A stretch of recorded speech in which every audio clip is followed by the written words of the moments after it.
Quackheads, how the hell you doing, guys? So, I've been getting asked a lot lately. I've spent a lot of time going over the numbers, crunching all the things, and taking a good look into how, I guess, drastic some of these changes are for the Taken King. And people keep asking me all the time, is this perk going to be good? Is this going to be good? And the general kind of idea people are trying to pry out of me is, are we finally going to have gun and weapon balance in the Taken King?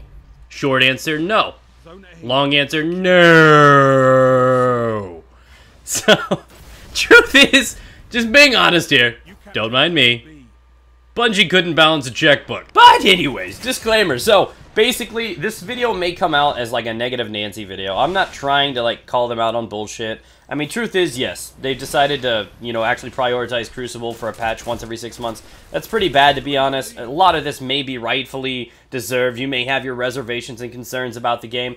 I do want to go on the record, though, saying that even though I think the Taken King will launch pretty unbalanced, I have feeling, I think it's with the recent transparency, other things that have made me have a little more faith in them, that they are prioritizing Crucible a bit more. And I think that even though it may not launch smooth, that it won't be that long of a wait this time around until they get it right. So that's just how I feel, but we're going to jump into the commentary and you guys can understand what I mean about why I think this is going to be unbalanced. I'm sitting here looking at this, and it seems like they're taking the seasonal approach. And what I mean by that is, you guys know that people that play like League and MOBAs and stuff, you know how like one season this is in, the next season this is in, and this is what's happening.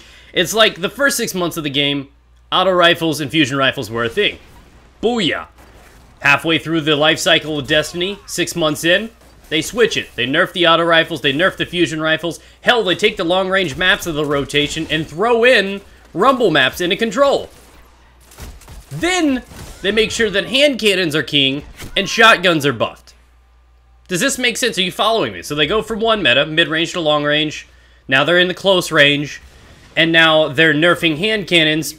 And now pulse rifles and scout rifles are set up to dominate. Auto rifles will be functional. Hand cannons will still be functional. But honestly, it's the time for the pulse rifles. The time is now. So, what do I think about this? And again, like I said, I have various theories to support this stuff. Things are looking better. Don't get me wrong. I know they're trying to nerf things. I know they're trying to patch things. I just think they're doing a sloppy job at it. For starters, and this is just basic information. This is just simple logic that any, you know, average intelligence person should know. Is look at the three top most used, most experienced, most dangerous guns in the mix right now. They're all three hand cannons. They're all three exotics. We got the Duck Moon, the Thorn, and the Last Word. Any of which can be argued as the best gun in the game. Many of which people are just set up for preference. They're all great. They're all incredible guns, and they're all, without any contest, can be put in as the top 3 guns in the game. They're nerfing the shit out of the Thorn. They're nerfing the shit out of the Last Word. Hawkmoon staying the same. I don't know about you, but I fucking watch Game of Thrones. I know when one king dies, another king just steps in. Shit never changes. You know what I mean? So, if you take down the 2 big dogs, you leave the 3rd one untouched, guess who's gonna run the shit? Just simple, just logic. It's just how things go. So, I expect the Hawkmoon to start dominating in the hand cannon category because it's got already a pretty solid rate of fire and a high damage output. The Hawkmoon really needed a nerf or two, to be honest, and, well, it technically didn't get one, so that's a scary thought.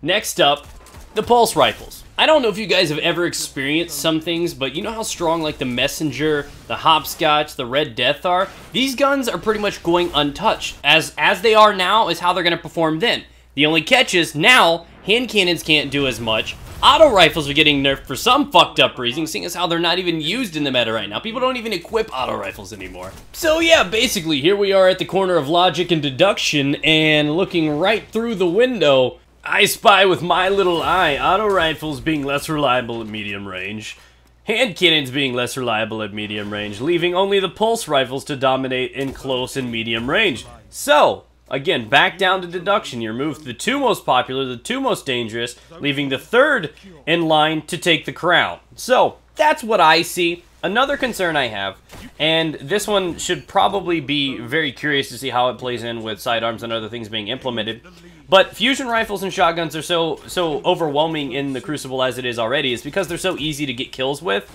and they don't require, you know, pathing over time and, you know, precision shots. You just aim in the general direction, and you pull the trigger.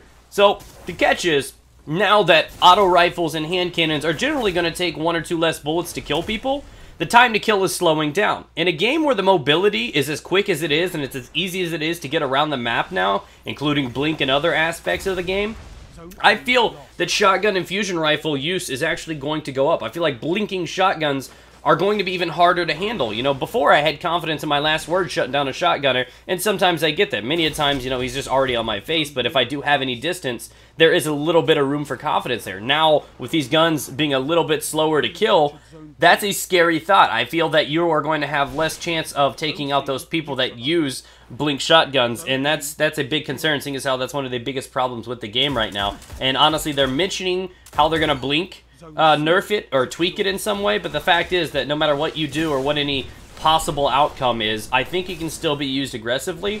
And if somebody could just blink into a room with a shotgun, pretty much everyone else is going to be using pulse rifles because that's going to be the new meta. And if everybody's using a medium range gun, they're less reliable to drop something in close quarters, leaving those fusion rifles and shotguns to be pretty much a required thing to use.